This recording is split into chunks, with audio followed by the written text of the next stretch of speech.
Hello, story timers. Dr. Duck here to welcome you back to McCracken County Public Library's virtual story time. Hooray!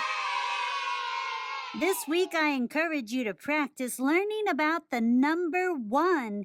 Yes, reading it, singing about it, signing it, and learning other ways that we can see the number 1.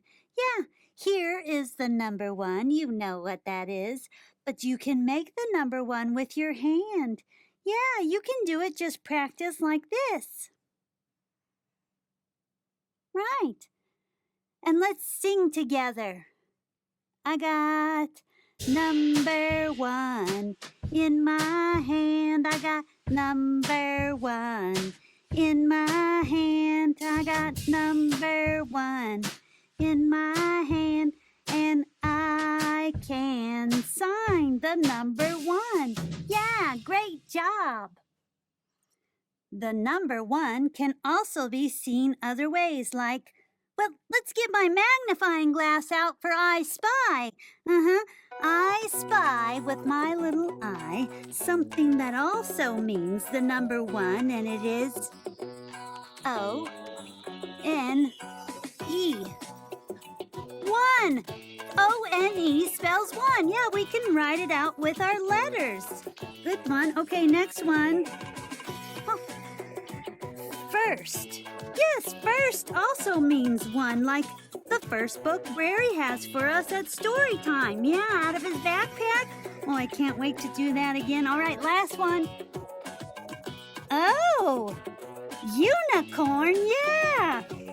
Una is a prefix that means number 1.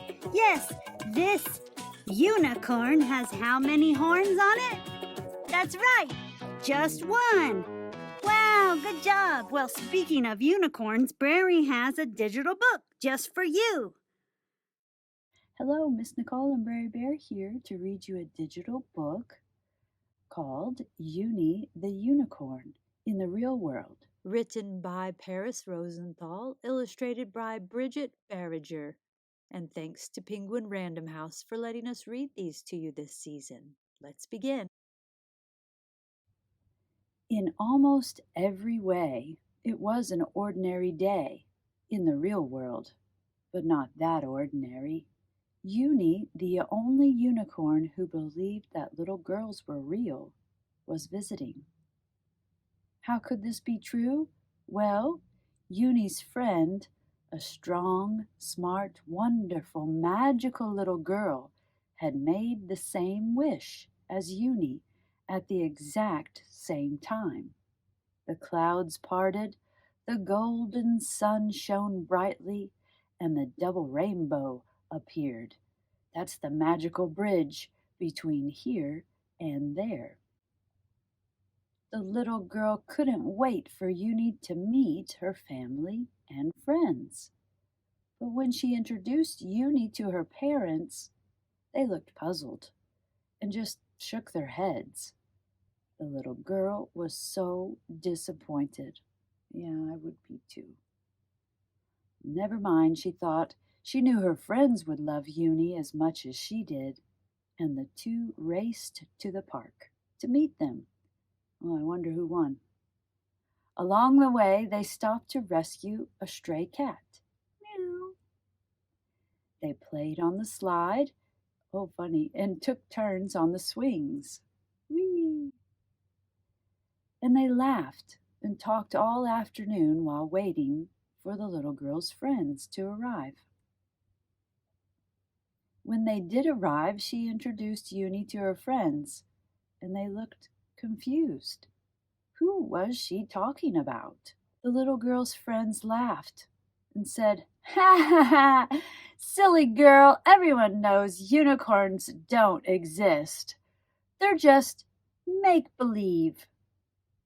Uni's magnificent mane drooped, meow, and the magical horn brushed the ground. Just then, a ray of sunshine hit Uni's horn. There was a flash, and a rainbow appeared. Ooh. One little boy named Toby saw the rainbow and thought, could it be?